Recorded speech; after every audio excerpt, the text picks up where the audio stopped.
ओम नमः शिवाय. तर आजचा व्हिडिओ आहे होळी. होळीचा सण कधी आहे? 2026. काय महत्त्व आहे किंवा या होळीमध्ये अशा कोणत्या वस्तू आहेत की ज्या टाकल्यामुळे आपल्याला सुख लागेल? वाईटावर चांगल्याचा विजय म्हणजेच होळी. मग काय होळीच्या दहनामध्ये काय काय सामान टाकायला हवे की ज्यामुळे आपल्याला सुख समृद्धी लाभेल? तर होळी हा सण केवळ रंगाचा नाही, तर अहंकार, नकारात्मकता आणि वाईट प्रवृत्तीचा अंत दर्शवणारा उत्सव आहे. होलिका दहन म्हणजे आपल्या आयुष्यातील वाईट सवयी, राग, रोग, दारिद्र्य या सगळ्या अग्नीमध्ये अर्पण करून नव्या सकारात्मक सुरुवातीचा संकल्प करणे. होळीची काय पूजाची तयारी करायची ते संपूर्ण आपण पाहूया या व्हिडिओमध्ये. तर शेवटपर्यंत व्हिडिओ नक्की पहा.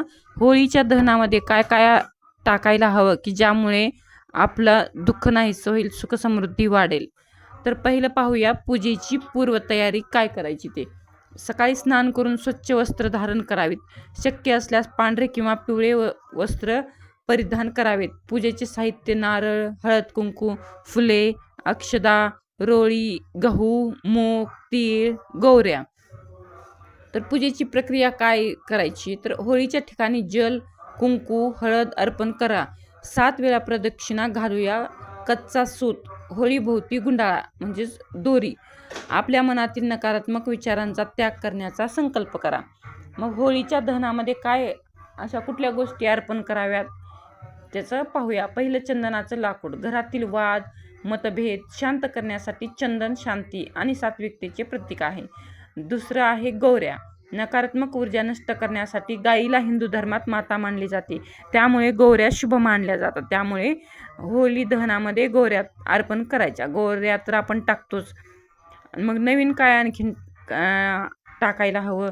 तर लवंग, कापूर, विड्याची पान. आरोग्य आणि रोगनाशासाठी कापूर वातावरणात शुद्ध करतो. लवंग आरोग्यदायी आहे. चौथं गव्हाच्या ओव्या म्हणजे नवीन धान्य. अन्न संपत्तीसाठी हे अन्नपूर्णा मातेचे आभार मानण्याचे प्रतीक आहे. 5वं यज्ञ सामग्री. आर्थिक प्रगतीसाठी यज्ञ हे समृद्धीचे प्रतीक मानले जाते. काळे तीळ ग्रहदोष, नजरदोष निवारणासाठी, विशेषतः शनी संबंधित दोष कमी करण्यासाठी उपयुक्त असते. 7 तूप लावलेलं नारळ. मानसिक शांतता व करिअर प्रगतीसाठी तूप लावलेले नारळ त्या दहनामध्ये अर्पण करावं. आणि शेवट आहे पुरणपोळी. तर कौटुंबिक सौख्य आणि पितृदोष निवारणासाठी गोड पदार्थ म्हणजे नात्यात गोडवा यावा म्हणून पुरणपोळीचंही दहनामध्ये अर्पण करायचं. धुलिवंदन म्हणजे काय?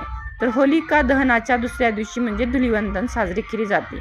या दिवशी सकाळी होळीची राख कपाळावर लावली जाते. याला भस्म तिलक म्हणतात. हे वाईट शक्तीपासून संरक्षणाचे प्रतीक आहे. राख लावताना म्हणायचं, रोग, शोक, दारिद्र्य दूर हो आणि जीवनात सुख समृद्धी नांदो. त्याचा आध्यात्मिक अर्थ काय आहे? तर अहंकाराचा नाश व्हावा, मनातील मत्सर जाळणे, नव्या सकारात्मक ऊर्जेचे स्वागत करणे. हा सण आपल्याला काय शिकवतो की वाईट कितीही बलवान असले तरी सत्य आणि श्रद्धेचे विजय निश्चित असतो. त्यामुळे कधीही कोणाचं वाईट करू नका, वाईट बोलू नये, सत्य बोलावे आणि चांगलं करावे. असं आहे होळीच्या दहनामध्ये काय अर्पण करायचं त्याबद्दल थोडीशी माहिती. व्हिडिओ आवडला असेल तर लाईक नक्की करा आणि चॅनललाही सबस्क्राईब करा. असंच नवीन नवीन व्हिडिओ पाहूयात. तर भेटूयात पुढच्या नवीन टॉपिक नवीन व्हिडिओमध्ये.